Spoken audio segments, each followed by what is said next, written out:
Boche gold and diamonds. Buy now pay later. Vallappuzha Chirakode കാട്ടുപന്നി ആക്രമണത്തിൽ സ്ത്രീക്ക് ഗുരുതര പരിക്കേറ്റു. പടിഞ്ഞാറ്റുമുറി സ്വദേശി പാറുക്കുട്ടി അമ്മയ്ക്കാണ് പട്ടാപ്പകൽ കാട്ടുപന്നിയുടെ ആക്രമണത്തിൽ പരിക്കേറ്റത്. ഗുരുതര പരിക്കേറ്റവരെ ശസ്ത്രക്രിയയ്ക്ക് വിധേയമാക്കി. തിങ്കളാഴ്ച രാവിലെ 9 മണിയോടുകൂടിയായിരുന്നു സംഭവം. ക്ഷേത്ര ദർശനം കഴിഞ്ഞ് റോഡിലൂടെ നടന്നു പോവുകയായിരുന്നു പടിഞ്ഞാറ്റുമുറി സ്വദേശി പനമ്പറ്റയിൽ പാറുക്കുട്ടിയമ്മ. പ്രദേശത്തെ തോടിനോട് ചേർന്നുള്ള പാലത്തിനടുത്തെത്തിയപ്പോൾ കാട്ടുപന്നി പാറുക്കുട്ടിയമ്മയ്ക്ക് നേരെ വന്ന് കുത്തുകയായിരുന്നു. കാട്ടുപന്നിയുടെ ഇടികൊണ്ട പാറുക്കുട്ടിയമ്മ സമീപത്തെ 10 അടിയോളം താഴ്ചയുള്ള തോട്ടിലേക്ക് വീണു. പിന്നെ തിങ്കളാഴ്ച ചെയ്തുകൊണ്ട് ശിവന്റെ ക്ഷേത്രത്തിൽ പോയിട്ട് നാമം ചൊല്ലി കഴിഞ്ഞിട്ട് അവിടെ നിന്ന് വരികയുണ്ടായിരുന്നു. അപ്പം ഞങ്ങൾ റോഡിന് വരുമ്പോൾ ഈ പുറത്ത് ഈ സൈഡിൽ സുബ്രഹ്മണ്യൻ്റെ അമ്പലമുണ്ട്, അവിടേക്ക് വരികയായിരുന്നു. അവിടേക്ക് വരുന്ന സമയത്ത് ഞാൻ ആ റോഡിൽ നിന്ന് തിരിഞ്ഞ് പാടത്തിന് തോടിന് പാലം കെട്ടിയിട്ടുണ്ട്. ആ പാലത്തിൻ്റെ അവിടേക്ക് എത്തിയപ്പോൾ പിന്നെ ഒരു പശുക്കുട്ടി പോലെ ഒന്ന് വരുന്ന കണ്ടു ദൂരത്തുനിന്ന്. അടുത്ത് വന്നപ്പോൾ അത് പന്നിയാണ്. അയ്യോ പന്നി പറഞ്ഞിട്ട് ഞാൻ ആ പാലത്തിൻ്റെ ഒന്ന് സൈഡിലേക്ക് മാറി നിന്നു.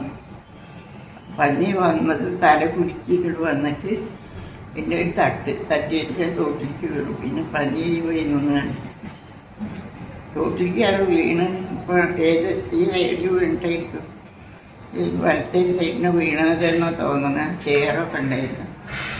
അപ്പോൾ വലത്തെ സൈഡിന് വീണിട്ട് കയ്യിന് കേട് പറ്റിയത്, കൈ കൊണ്ട് വീണ് ഒന്നിനും വയ്യാതെ.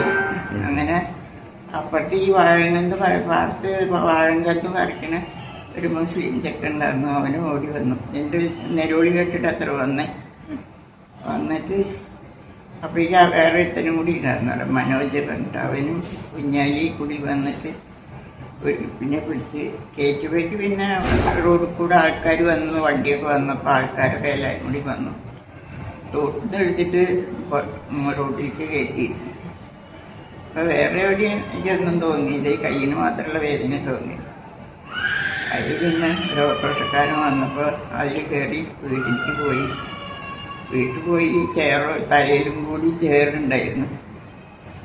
കഴുത്തിനൊന്നും പറ്റാത്തതിന് ഒരു ജന്മാന്തരമില്ല. നിലവിളി കേട്ട ആളുകൾ ഓടിക്കൂടുകയും പാറുക്കുട്ടിയമ്മയെ വീട്ടിലെത്തിക്കുകയും ചെയ്തു. ഇവരെ പട്ടാമ്പിയിലെ സ്വകാര്യ ആശുപത്രിയിൽ പ്രവേശിപ്പിച്ചു. അപകടത്തിൽ പാറുക്കുട്ടിയമ്മയുടെ വലത് ഷോൾഡറിലെ എല്ലിന് പൊട്ടലുള്ളതിനാൽ ശസ്ത്രക്രിയയ്ക്ക് വിധേയമാക്കി. പ്രദേശത്ത് കാട്ടുപന്നിയുടെയും മലമ്പാമ്പിന്റെയും ശല്യം രൂക്ഷമാണെന്നും പാറുക്കുട്ടിയമ്മയുടെ മകൻ വിജയൻ പറഞ്ഞു. നമ്മളെ പനമ്പാമ്പിൻ്റെയും കാട്ടുപന്നിൻ്റെ ശല്യം ഭയങ്കര ബുദ്ധിമുട്ട് തന്നെയാണ് അവിടെ ഈ 19-ാം വാർഡിൽ, പിന്നെ 19-ാം വാർഡിൽ. എന്നിട്ട് ശല്യം അപ്പോൾ ഈ രാത്രി കൂടെയല്ല പകലാണ് ഇത് നടന്നിട്ടുള്ളത്. അതായത് 9 മണിക്ക് സ്കൂൾ കുട്ടികളൊക്കെ പോകണ ഒരു സമയമാണ്. ഈ സമയത്താണ് ഇപ്പോൾ നടന്നിട്ടുള്ളത്. നമ്മളൊക്കെ ഭയങ്കര ഒരു ബുദ്ധിമുട്ടുള്ളൊരു ഇതായിട്ടാണ് അവിടെ ജീവിക്കുന്നത്. ഇതിനെതിരെ ബന്ധപ്പെട്ട ഭരണസമിതികൾ ഇതിനെതിരെ നടപടി എടുത്തില്ല വെച്ചാൽ ഭാരതീയ മസൂർ സംഘം ഇതിനെതിരെ വൻപം പ്രതിഷേധ പരിപാടിയായിട്ട് പോകാനാണ് തീരുമാനം. രാത്രിയും പകലും വ്യത്യാസമില്ലാതെ കാട്ടുപന്നികൾ കൂട്ടമായും ഒറ്റയ്ക്കും ഇറങ്ങി വ്യാപകമായി കൃഷി നശിപ്പിക്കുന്നുണ്ട്. പകൽ സമയത്ത് കാട്ടുപന്നി ആക്രമണം ഉണ്ടാകുന്നതിനാൽ വിദ്യാർത്ഥികളും നാട്ടുകാരും ഉൾപ്പെടെ വലിയ ഭീതിയിലാണ്. Time kids pre school, Mannanur road, Vaniyamkulam. Dot view news. കാഴ്ചകളാണ് ലോകം, കണ്ടു തുടങ്ങുക.